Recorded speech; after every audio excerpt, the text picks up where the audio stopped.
Naghahanap ka ba ng restaurant na nagsiserve ng Pinoy at Korean food?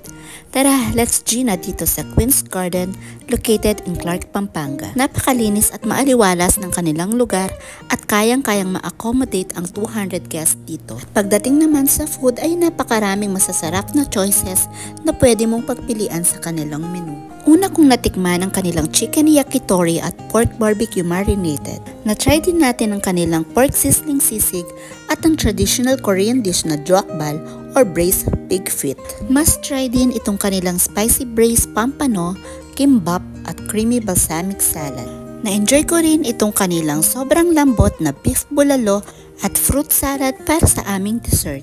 Meron din silang available na 3 VIP rooms for special occasions and intimate family gatherings. At kung mala-empress ki naman ang bet mo, you can experience Korean culture with free handbook rentals. At kung pampagod vibes naman ang hanap mo, meron din silang live band every Friday, Saturday, and Sunday. So if you're looking for good food and nice place na pwedeng mag-hangout kasama ang buong pamilya, come and visit Queen's Garden. Enjoy mga senyora, mga tana!